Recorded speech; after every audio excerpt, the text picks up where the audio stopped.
Maya Angelou, who is a womanist warrior, professor, and activist, had turned 40 on April 4th, 1968. She planned a big party in Harlem with many of the day's Black intellectual elite among the guests, but history had other ideas. Dr. Martin Luther King's assassination sent her into a deep depression that lasted for weeks. And in her book, A Song Flung Up to Heaven, she talks about how her friend and fellow author, James Baldwin, helped her out of that depression. She writes, there was very little serious conversation. The times were so solemn and the daily news so somber that we catched mirth from unlikely places and gave servings of it to one another with both hands. I told Jimmy I was glad to laugh. Jimmy said, well, we survived slavery. And you know how we survived? We put surviving into our poems and into our songs, into our folk tales. We put it into our pots as we cooked our pinto beans. We knew that if we wanted to survive, we had better lift our spirits. So we laughed whenever we got the chance.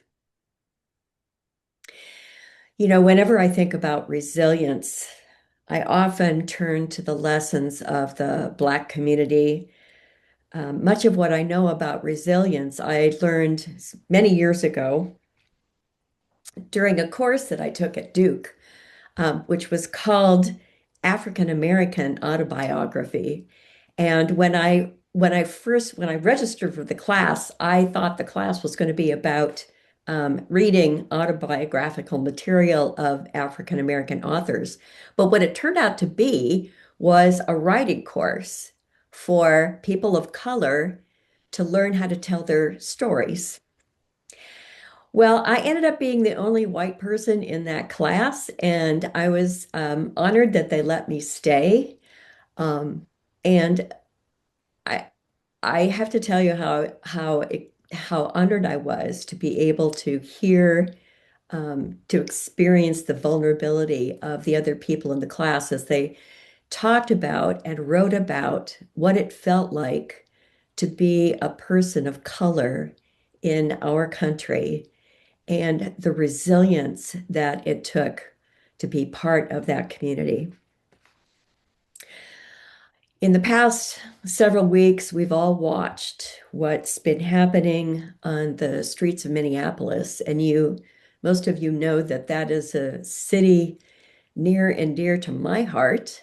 I spent the 12 years of my young adult life in that city, living just blocks from where a lot of the action is happening right now.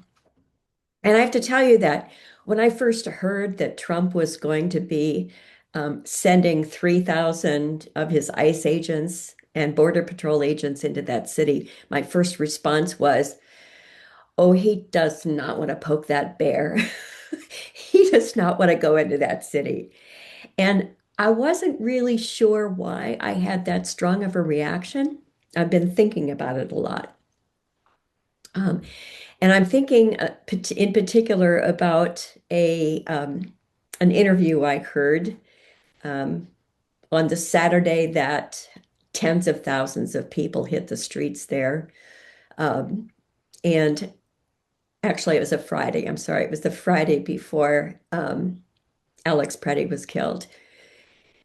And as a woman was being interviewed, the interviewer was asking her about being there in 10-degree below zero weather with a wind chill of -40. And she said, well, we are a resilient people. And she may have been referring to what it feels like to be out there in that kind of cold weather protesting. But I feel that there was more to her comment there. And I want to talk about that a little bit. Why I think Minneapolis has not capitulated to what they are experiencing, and why that city seems to be a little different from other cities in the past. How do we build resilience? What makes a person or a community resilient? Sheryl Sandberg writes that resilience is not about having a backbone. Instead, it is about strengthening the muscles around the backbone. A lesson that I have learned as my joints start to deteriorate, that the best way of making your joints healthier is to strengthen the muscles around that joint. So, amen to that. Resilience is not so much about having a strong constitution that can withstand challenges, but is instead about strengthening the practices of self-care, of self-compassion, of um, self-respect that help build the muscles, our emotional muscles around um, that um, that need to face challenges. So simple practices like getting enough sleep, feeding yourself well, getting a little bit of exercise every day, creating some order in your physical space, making sure that we laugh out loud several times a day are all ways of helping us build personal resilience. And when I say laugh out loud, I'm remembering that there was a study done several years ago that said that children laugh about on average 400 times a day, whereas adults only laugh 15 times a day. So my friends, being sourpusses is not the way to stay resilient, even when the news is bad.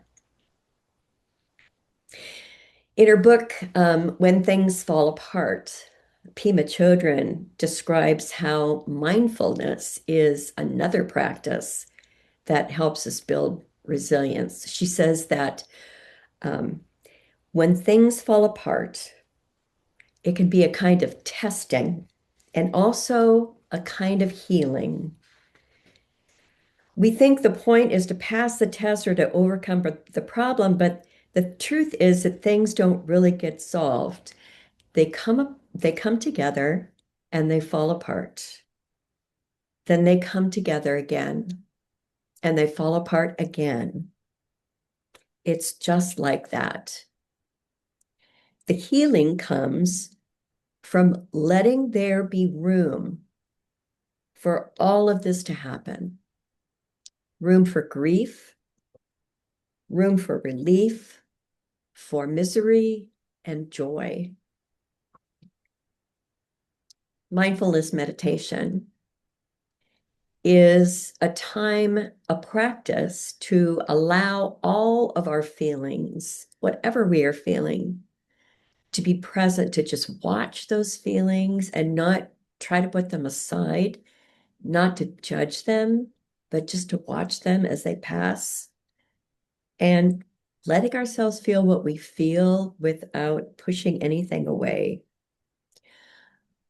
Pima Chodron also says that this often requires some uncomfortable time, maybe even almost fearful times of recognizing the thoughts that we have,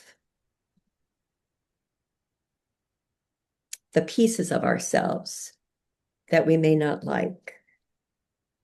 But if we can make it a daily practice, she says, to go to these places that scare us on a regular basis, that is when we can begin to build the muscles around the backbone of our lives that help us become more resilient.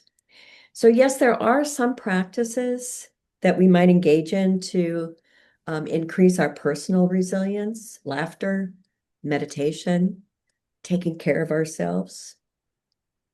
But what does it mean to be a resilient people? I want to quote another author, Soraya Kamali, who wrote a book called The Myth of Resilience. And she says that we have often thought of resilience as being something that we do by ourselves. But in fact, she imagines a world in which resilience is seen as a way of coping and surviving that relies on our interconnectedness and dependence on one another. Healthy resilience, she tells us, emerges from nurturing our relationships with people, with places, with spaces and stories, history, even. I'm reminded of Maya Angelou's story where she talks about her resilience in the middle of her depression being due in large part by reaching out to her friend James Baldwin and the importance of laughter in that process of healing. In Kamali's book, I was impressed with a long-range study she talked about um, of more than 250 years of disasters, wars, and crises, where they found that women tend to survive at higher rates than men because they're able to adapt more effectively to climate crises, epidemics, wars, even enslavement. And the researchers believe that this is in large part because women are socialized to depend on one another, to reach out to one another, whereas men are more socialized to be independent. The kind of social skills that allow us to be more resilient in the face of hardship are important aspects of what it means to be a resilient community. So any strong ties, whether that be through ethnicity, shared values, shared experience, political group, or religious identity, is likely to help us persevere between hard times. And all of the practices that I mentioned earlier are helpful, but they almost always depend or assume a certain level of safety and connectedness in order to be most effective. Think about what we have seen through history when we don't want a community of people to be resilient. What do we do to them? We take away their history. We take away their rituals, their stories. We make them fear one another. These tactics,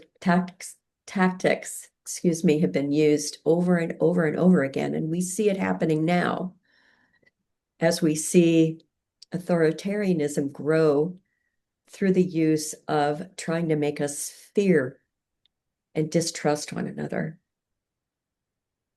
So all of this brings me back to that comment that the woman in Minnesota made as she was demonstrating on the streets of Minneapolis when she said, "We are a resilient people." Now, it's possible she was just talking about their ability to withstand the cold. And actually, the ability to withstand the cold in Minnesota is one of those powerful bonding identities that they have there.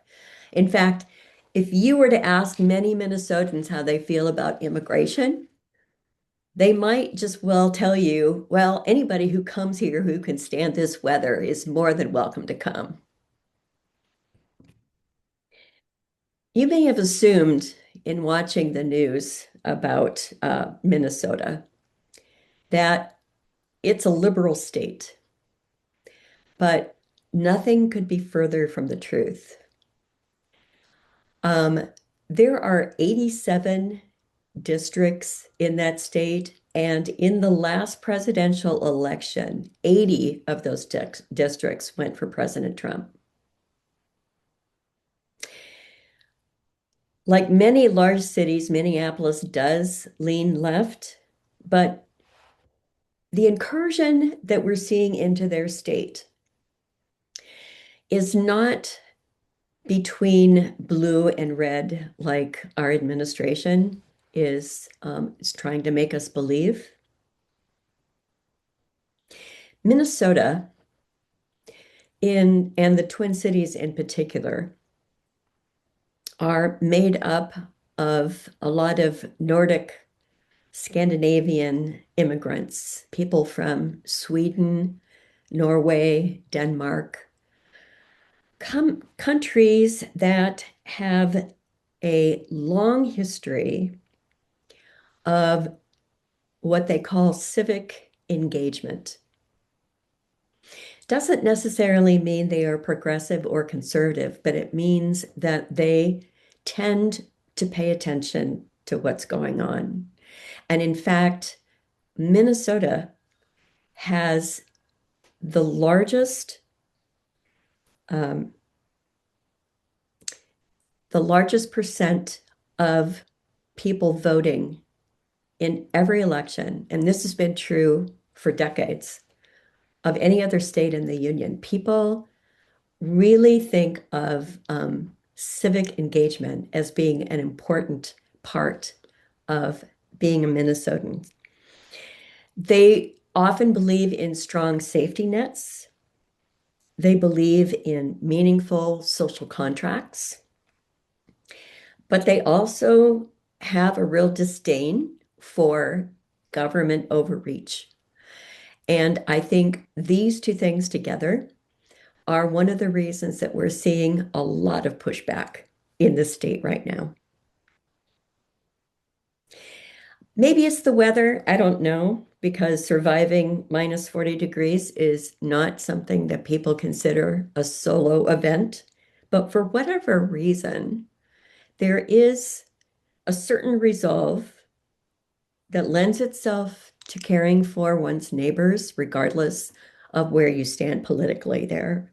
And for every person that we see on the streets blowing whistles or taking pictures, there are hundreds of others who are delivering food, driving teachers to school, doctors delivering babies in basement apartments where people are afraid to leave their space, or simply checking on people to make sure they're okay.